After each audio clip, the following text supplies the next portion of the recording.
പ്രിയപ്പെട്ട സുഹൃത്തുക്കളെ, വളരെ മനോവേദയോടുകൂടിയാണ് ഞാൻ ഈ വീഡിയോ ചെയ്യാൻ എൻ്റെ പ്രേക്ഷകരുടെ മുന്നിൽ നിൽക്കുന്നത്.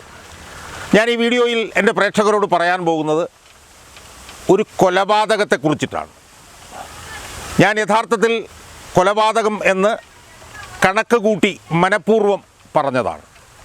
ഞാൻ ഈ പറയാൻ പോകുന്ന സംഭവം പൊതുമണ്ഡലത്തിൽ ചർച്ച ചെയ്യപ്പെടുന്നത് ഒരു ആത്മഹത്യ എന്നുള്ള നിലയിലാണ്. എന്നാൽ അത് ആത്മഹത്യ അല്ല എന്നും പച്ചയായ കൊലപാതകമാണ് എന്നും പറയാനാണ് ഞാൻ ഈ വീഡിയോയിലൂടെ ശ്രമിക്കാൻ പോകുന്നത്. ആ കൊലപാതകത്തിന് കാരണക്കാരായിട്ടുള്ള പ്രതികൾ ആരായിരുന്നുവെന്നും അവരുടെ പേരുകൾ എന്തായിരുന്നുവെന്നും ഞാൻ ഈ വീഡിയോയിലൂടെ എൻ്റെ പ്രേക്ഷകരോട് പറയുന്നതായിരിക്കും. ആ വീഡിയോ തുടങ്ങുന്നതിന് മുമ്പ് ഇക്കഴിഞ്ഞ തിങ്കളാഴ്ച അനീഷ്യ എസ് എന്ന് പറയുന്ന പരവൂരിലെ മുൻസിഫ് മജിസ്ട്രേറ്റ് കോടതിയിലെ ഒരു APP, അഡീഷണൽ പബ്ലിക് പ്രോസിക്യൂട്ടർ, ആത്മഹത്യ ചെയ്യുകയുണ്ടായി. ആ ആത്മഹത്യയുമായി ബന്ധപ്പെട്ട് 41 വയസ്സായിരുന്നു ആ അഡീഷണൽ APPക്ക്, ആ വനിതയ്ക്ക്, അനീഷ്യ എസ് എന്ന് പറഞ്ഞാൽ ആ വനിതയ്ക്ക്.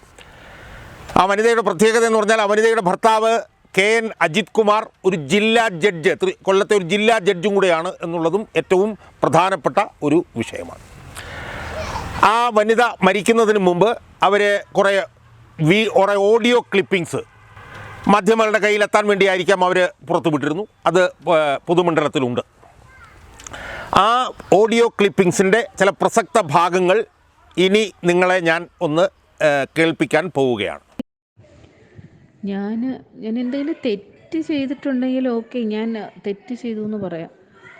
അതില്ലാതെ ഒരുത്തന് കോടതിയിൽ പോകാതിരിക്കാൻ വേണ്ടി ഞാൻ അവൻ്റെ കോപ്പി മേടിക്കണം, അവനെ സപ്പോർട്ട് ചെയ്യണം, അത് ചെയ്യണം, ഇത് ചെയ്യണം. എൻ്റെ CR പബ്ലിക്കായിട്ട് അവിടെ ഇരുന്ന് അതും ചെയ്ത് എല്ലാവരും കാണുക, എന്നെ ഹരാസ് ചെയ്ത് എനിക്ക് ശരിക്കും അങ്ങ് മരിച്ചു കളഞ്ഞാലോ എന്ന് വരെ തോന്നി. ഞാൻ എന്ത് തെറ്റ് ചെയ്തിട്ടാണ്, അതാണ് എൻ്റെ ഞാൻ ആലോചിച്ചത്, എന്ത് തെറ്റ് ചെയ്തിട്ടാണ്. വർക്കിംഗ് ടൈമിൽ APP ഓഫീസ് അടച്ചിട്ടിരുന്ന APP ലീവും അല്ല, അതിനല്ല കുഴപ്പം, അതിൻ്റെ ഫോട്ടോ എടുത്തതിലാണ് കുഴപ്പം.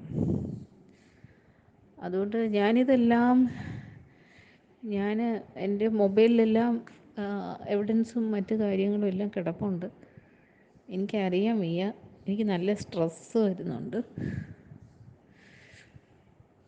അത്രയ്ക്ക് മാനസികമായിട്ടൊരു വല്ലാത്ത അവസ്ഥയിലോട്ട് പോകുന്നുണ്ട് ഞാൻ.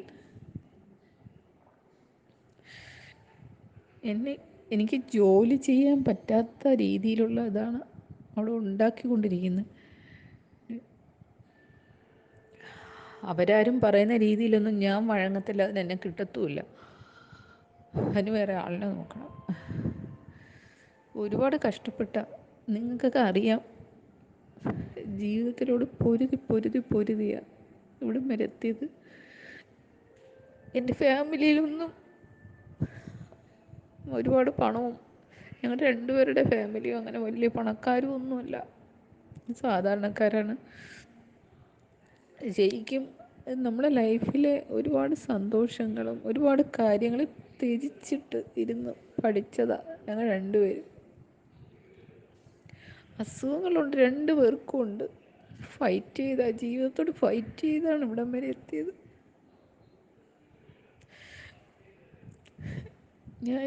ഇന്ന് വരെ ഞാൻ സത്യത്തിനും അല്ല അനീതിക്കും,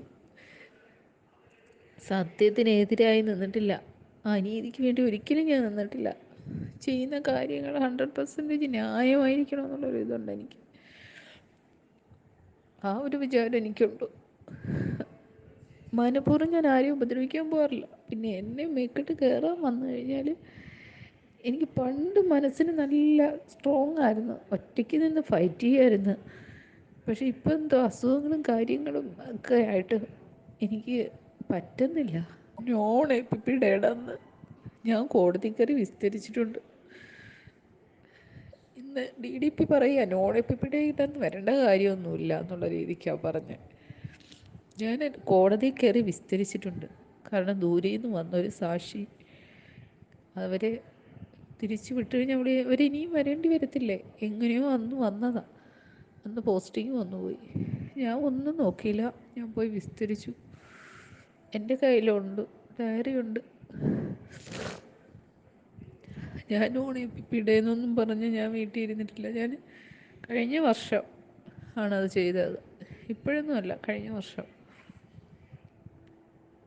എനിക്ക് നമ്മൾ അങ്ങനെയൊക്കെ ജോലി ചെയ്യുന്ന, ഒരുപാട് ബുദ്ധിമുട്ടി കഷ്ടപ്പെട്ട് ജോലി മേടിച്ചതല്ലേ നമ്മൾ. സാധാരണ ഒരു സർക്കാർ ഉദ്യോഗസ്ഥൻ രാവിലെ 10 മണി തൊട്ട് വൈകിട്ട് 5 മണി വരെ ജോലി ചെയ്യുന്ന അതുപോലെ തന്നെ ഞാനും ചെയ്യുന്നത്. APP ആണെന്നും പറഞ്ഞുകൊണ്ട് ജോലി ചെയ്യാതെ മുങ്ങാനുള്ള ഒരു ലൈസൻസ് അല്ലല്ലോ APP എന്ന് പറയുന്ന ജോലി.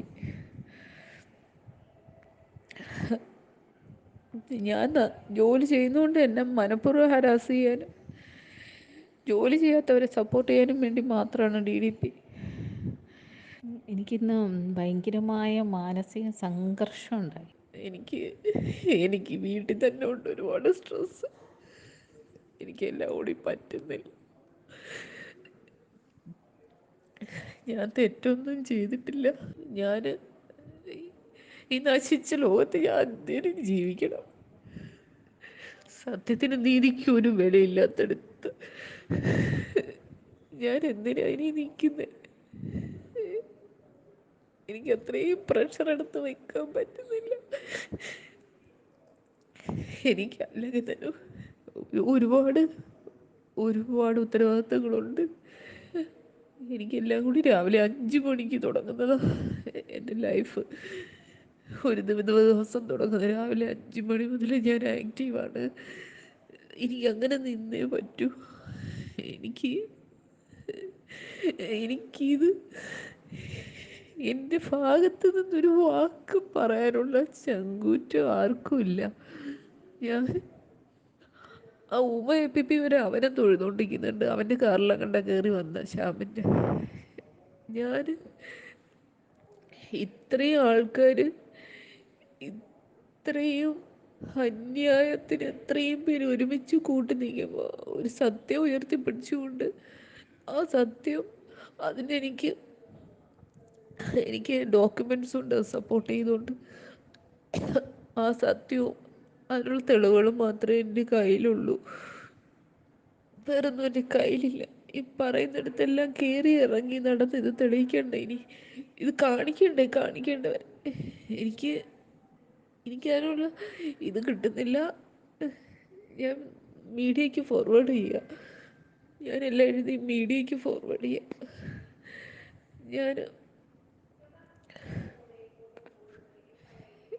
എനിക്ക് എന്താ ചെയ്യുക? എന്തോ ഞാൻ ചെയ്യുമെന്നൊന്നും എനിക്ക് അറിയത്തില്ല. എൻ്റെ കയ്യിൽ നിന്ന് പോയി. സോറി. സുഹൃത്തുക്കളെ, ആ ഓഡിയോ നിങ്ങൾ കണ്ടല്ലോ.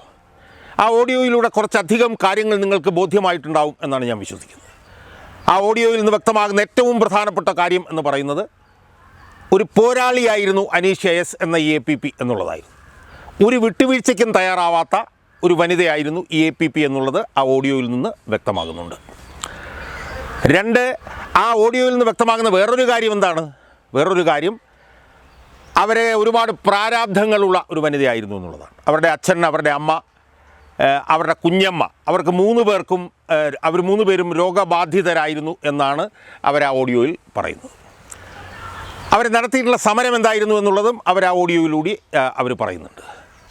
അവരുടെ ജൂനിയറായി പ്രവർത്തിച്ചിരുന്ന വേറൊരു APP, ശ്യാം എന്നാണ് അയാളുടെ പേര്, അയാൾ കൃത്യവിലോപം സ്ഥിരമായി കാട്ടിക്കൊണ്ടിരിക്കുകയായിരുന്നു. അയാളുടെ ജോലികൾ ചെയ്യാനുള്ള താല്പര്യം അയാൾ കാണിക്കാതിരിക്കുകയായിരുന്നു.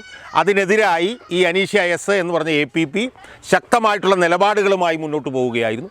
അതുമായി ബന്ധപ്പെട്ടുണ്ടായ മാനസിക പീഡനത്തെ തുടർന്നിട്ടാണ് അവർക്ക് ആത്മഹത്യ ചെയ്യേണ്ടി വന്നത് എന്നാണ് അവർ ആ ഓഡിയോയിൽ പറയുന്നത്.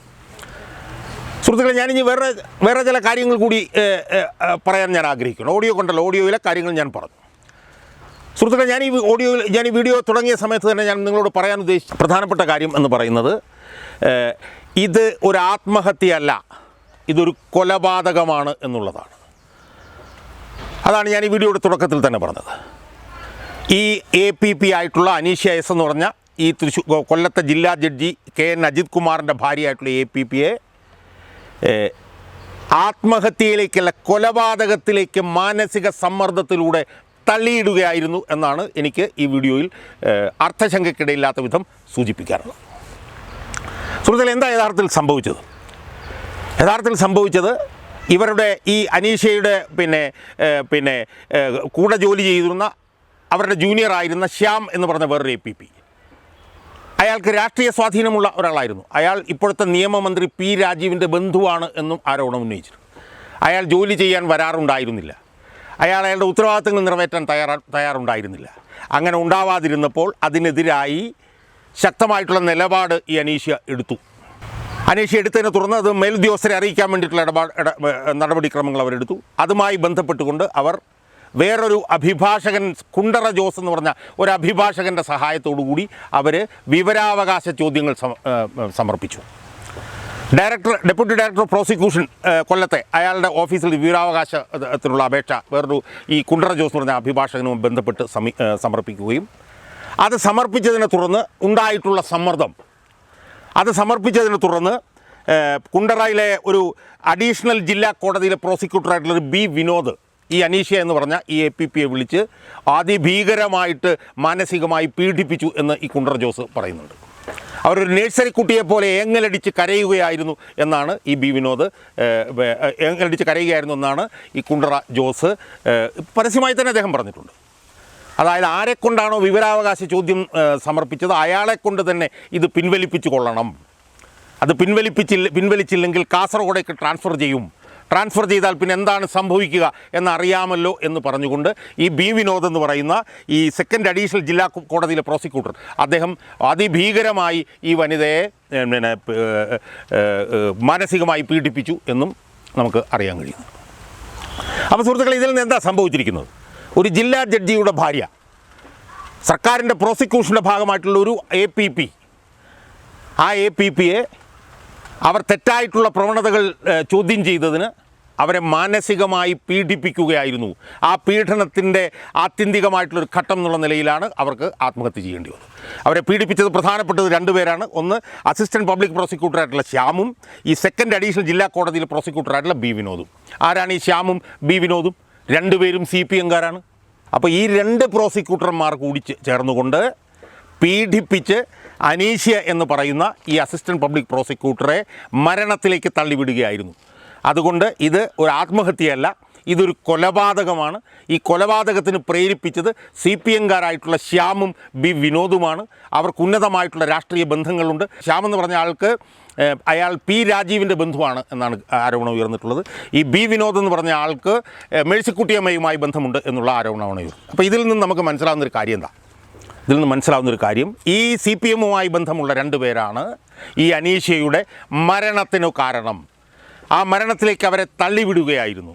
അതൊരു ആത്മഹത്യയല്ല, അതൊരു കൊലപാതകമായിരുന്നു എന്നുള്ളതാണ്. ഏറ്റവും അവസാനമായി നമ്മൾ കണ്ടൊരു പ്രധാനപ്പെട്ട വിഷയം എന്താ? മരിച്ച ഒരാൾ പ്രോസിക്യൂഷനുമായി ബന്ധപ്പെട്ട ഒരാൾ, ആ പ്രോസിക്യൂഷനുമായി ബന്ധപ്പെട്ട ആളുടെ ഭർത്താവ് ജില്ലാ ജഡ്ജ്. അപ്പോൾ നമ്മൾ ആലോചിച്ച് നോക്കണം, ജുഡീഷ്യറിയുടെ മേലുള്ള സമ്മർദ്ദം. ഒരു ജില്ലാ ജഡ്ജിൻ്റെ ഭാര്യയായിട്ട് പോലും ആ ഭാര്യയെ പീഡിപ്പിച്ച് മാനസികമായി തളർത്തി അവരെ മരണത്തിലേക്ക് നയിപ്പിക്കുന്നതിൽ CPM-കാരായിട്ടുള്ള ഈ പ്രോസിക്യൂട്ടർമാർക്ക് യാതൊരു മടിയുമില്ലായിരുന്നു എന്നുള്ളതാണ്. അപ്പോൾ ഒന്ന് ആലോചിച്ച് നോക്കണം, ഇവിടെ CPM-ന് നേതൃത്വമുള്ളൊരു ഭരണമുള്ളത് കൊണ്ട് ജുഡീഷ്യറിയുടെ ഭാഗമാണെങ്കിൽ പോലും പീഡിപ്പിക്കും, കൊലപ്പെടുത്തും എന്നാണ് ഇതിൽ നിന്ന് നമ്മൾ മനസ്സിലാക്കേണ്ടത്. ഇത് അതിഭീകരമായിട്ടുള്ള സ്ഫോടനാത്മകമായിട്ടുള്ളൊരു സാഹചര്യം കേരളത്തിൽ നിലനിൽക്കുന്നു എന്നുള്ളതിൻ്റെ ഏറ്റവും പുതിയ ഒരു ഉദാഹരണമാണ്. ഒരു ജില്ലാ ജഡ്ജിൻ്റെ ഭാര്യയെ ആത്മഹത്യയിലേക്കല്ല കൊലപാതകത്തിലേക്കാണ് നയിച്ചത്. ആ കൊലപാതകത്തിലേക്ക് നയിച്ചതിലെ 2 പ്രതികളാണുള്ളത്. അതിലൊരു പ്രതി ശ്യാം എന്ന് പറഞ്ഞ ആളാണ്. അയാൾക്ക് P. രാജീവുമായിട്ട് ബന്ധമുണ്ട് എന്നുള്ള ആരോപണമാണ് ഉയർന്നിരിക്കുന്നത്. വേറൊരാൾ B. വിനോദാണ്. അദ്ദേഹത്തിന് മേഴ്സിക്കുട്ടിയമ്മയുമായി ബന്ധമുണ്ട് എന്നുള്ളതാണ് ആരോപണം ഉയർന്നിരിക്കുന്നത്.